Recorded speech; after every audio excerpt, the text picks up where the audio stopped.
Now I'm going to show you how to add some images from the internet into your hallway now that you've got your walls filled in with a color or a pattern. If you saved your images to a file on your computer, you just need to say File, and instead of saying Open, you're going to say File Place. And then you want to locate the picture that you saved. So I've got a folder here. Okay. And I'm going to take the goldfish and I'm going to say Place. And that will place it into your hallway.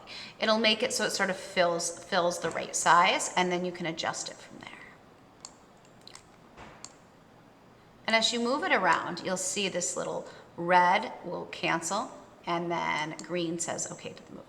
And now I've got my image in my hallway. Now I don't want the white in the background, so I want to take that out. And there's a couple ways you can do that.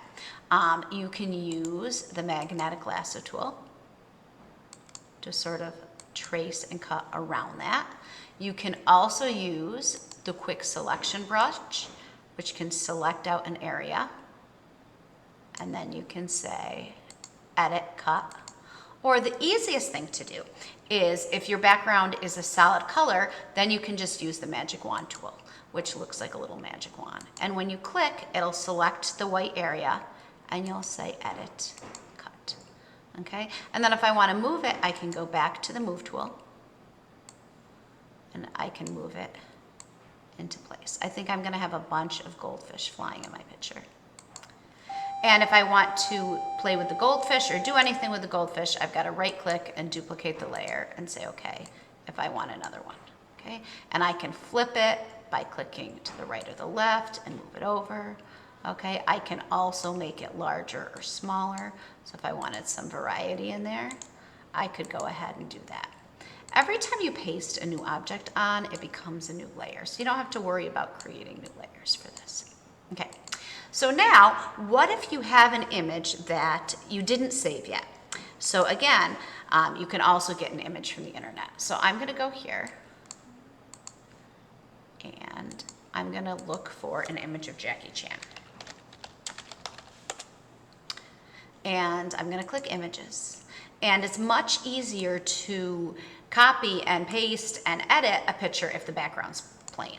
So to save myself time, I'm going to go to Tools, and instead of color, instead of having it a color, I want transparent. And that refers to the background. So all of these are going to have a transparent image in the background. So I'm not going to have to worry about taking out a color. I'm going to click on this one, right click, copy image. And now I go back to my Photoshop and I say edit, paste. Now the background is black, and that often happens with PNG files. So I'm going to take my magic wand and I'm going to select the background. And I can select more than one area by holding down Shift and saying edit, cut. Okay? And then I can take the move tool to move him where I want him to be. If I decide that I didn't want Jackie Chan in my picture, I could just go ahead and click on it and delete that layer. Okay? But I actually do. So I'm going to say Control Z to bring them back. And then I've got to go in and just take out any little parts that I missed. Edit, cut. So again, if I want something from the internet, I find my picture.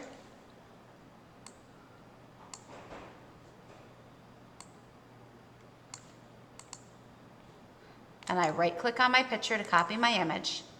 And I go back and I say edit, paste. Okay? And then I can move it with the move tool. And I can also take out the background with the magic wand tool. And I can select multiple areas by saying Shift. Sometimes it selects too much, and if so, you want to lower the tolerance. Sometimes it selects not enough, and you can raise the tolerance. Anytime you're on a tool, you have the option up here. I'm going to say edit, cut. Okay, and I actually think I'm not going to use this Jackie Chan. You're going to make a lot of decisions as you go. You'll delete things, you'll be changing things, moving things around. And again, if you want to add something from that you've saved, you're going to say File, Place. And in that case, you can just go to your image and say Place, and that will place it in. And you can't do anything to a picture until you go ahead and say yes or no to the move. So sometimes you'll think, oh my gosh, it's not letting me do anything. Always check that you've clicked that green box, that green check to be good with the move. So as I move this, when I'm done, I've got to get that green check. Okay, so that's just how you're going to paste your things into your picture.